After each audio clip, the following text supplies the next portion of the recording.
Number two, about the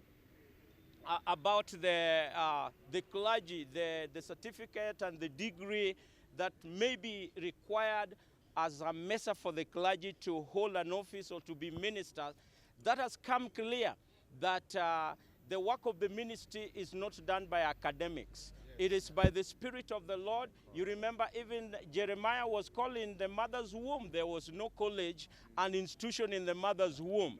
So as much as we also value education very much, and we encourage all the ministers of the gospel to go for education, but that should not be the yardstick that should be used to measure the ministers. The government should let the church to regulate herself. This means that there are umbrella bodies in the nation.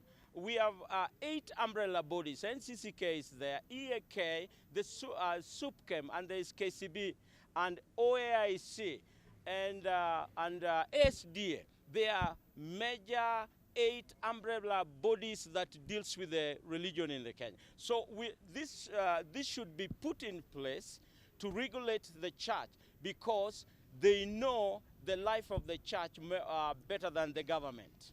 For having allowed us the space to discuss first on how the church should be regulated.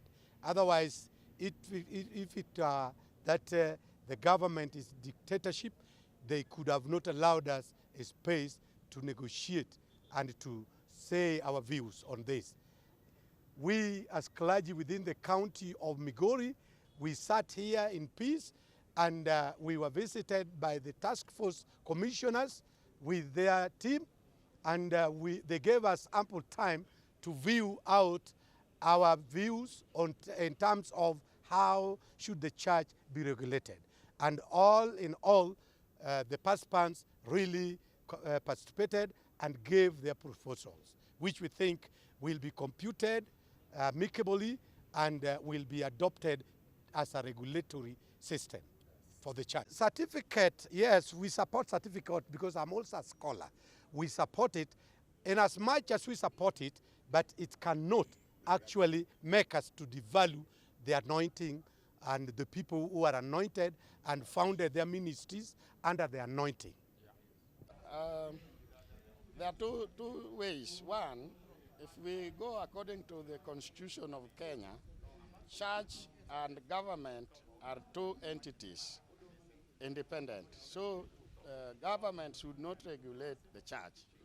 If we go according to the Bible, it is the church who should come seek help. It is the government who should seek help from the church. So church should be left to control itself through its own organs for good governance. To do is to check on the doctrines, whether they are biblical doctrines. And that's why in the meeting we have recommended that churches subscribe to umbrella bodies, Evangelical Alliance of Kenya, National Council of Churches of Kenya, Association of Catholic Bishops, all that. Those are regulatory bodies, and I can be able to sit down with a fellow pastor and ask him to explain to me how in the Bible he can ask people to fast to the point that they die. Yes, that one I can do. But a district commissioner is not in a position to do that. Perhaps the district commissioner does not subscribe to that religion. Would understand it's not possible. All registered churches to identify with umbrella bodies